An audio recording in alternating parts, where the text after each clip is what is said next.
Maryland lawmakers are down to the final few weeks of their annual session in Annapolis. They hold the fate of Governor Larry Hogan's legislative wish list in their hands.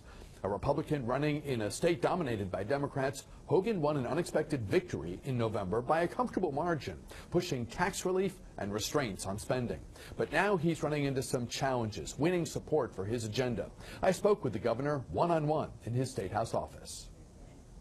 You campaigned hard on tax reform, tax relief, and you won, I think it's fair to say, in large part because of that.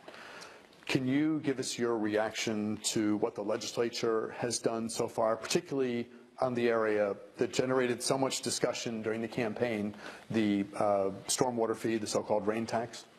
Well, so far we're really pleased with the progress. We believe that we are going to be able to repeal the rain tax. Senate President Miller has a bill that accomplishes the exact same thing as our bill. Difference is it has his name on it rather than mine. I quite frankly don't care who gets the credit for it. The good news is that nearly 80% of the people in Maryland are opposed to the rain tax. I believe it will be repealed. There's no question it's going to pass the Senate overwhelmingly. We're still working hard on the House, but it looks like we're making some progress, and it was a major issue in the campaign. 40 consecutive tax hikes crushed our economy, but the one that was really the one that broke the straw that broke the camel's back was this one that people just reacted very negatively to, and we became the first state in the nation to tax the rain and became the laughingstock of the country. Lawmakers are trying to reverse some of the cuts from the budget. Where do you expect things to finish up? Where do you expect this fiscal 2016 spending plan to be when all is said and done? Well, I think we're about halfway through the process. The House has finished coming up with their recommendations and now moves to the Senate. They've got some differences of opinion, and we've got some differences of opinion. And over the next nearly 30 days, I guess we're going to work all of those out. But what we inherited a crisis fiscal situation with a shortfall of more than $800 million. And we submitted the first structurally balanced budget in a decade. We fixed the structural deficit problem in 1 year.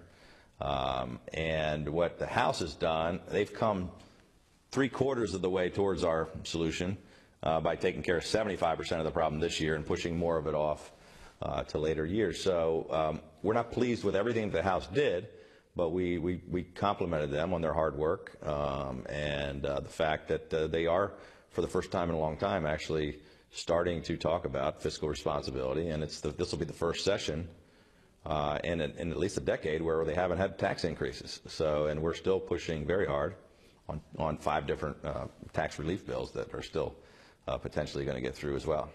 You're credited with shining a spotlight on the pension underfunding problem to an extent that your predecessors did. Yeah. Do you expect progress on that either this year or during your term? Well, I hope so. I mean, the House just took a position which we didn't think was the most fiscally prudent thing to do. We have a $20 billion shortfall in our pension, and their solution, part of their solution for finding increased spending for things they wanted to increase was to rob money from the pension fund. And Comptroller Francho and I both have expressed our concern over that possible move. But we'll see what happens with the Senate and with the negotiations. But we've got to do something to fix the overall structure of our pensions. It's ironic that we're robbing money out of a pension fund to give money to the same unions that in a different way, and they haven't realized that they're taking it out of their own pensions to do it. But it's something we're going to address. Governor, you believe, during the campaign, you said that Maryland is behind the curve on charter schools. Is there a deal brewing right now where the legislature will pass a charter schools bill, your charter schools bill, in exchange for what Democrats downstairs would regard as full funding for education?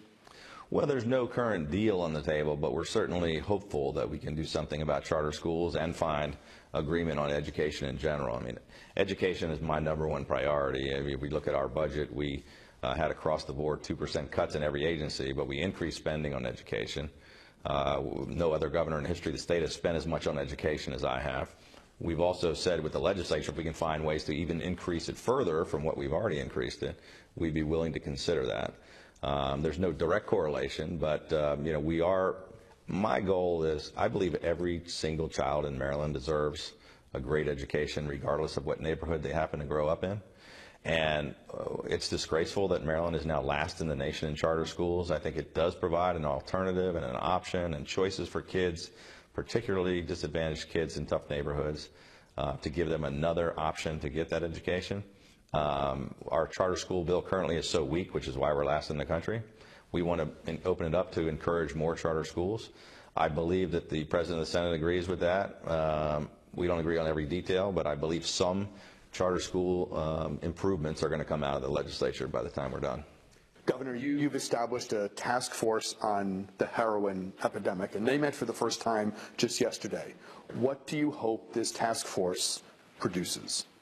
Well, it's a crisis in Maryland, and it's a problem all across the country. During the campaign, as we traveled around the state, we were shocked to find that in every single community, not just in the inner cities, not just in the suburbs, all the way in the smallest of rural towns, heroin is one of the biggest problems they're facing.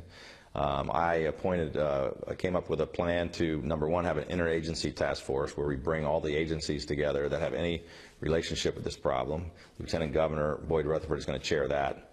We also put together a task force, which he's also chairing, had their first summit yesterday, had all-day testimony from people, heart-wrenching stories about the impact of heroin on their families, people that lost loved ones, the impact on the communities. We heard from lawmakers, from care providers, from families of victims and folks that overdosed on heroin, from police and people involved in interdiction. So it's a huge problem. There's no easy solution, but what we are doing is shining a light on the problem, admitting that we do have a big problem, and trying to bring all the stakeholders together to come up with some real solutions. I'd like to ask you about the Augustine Commission.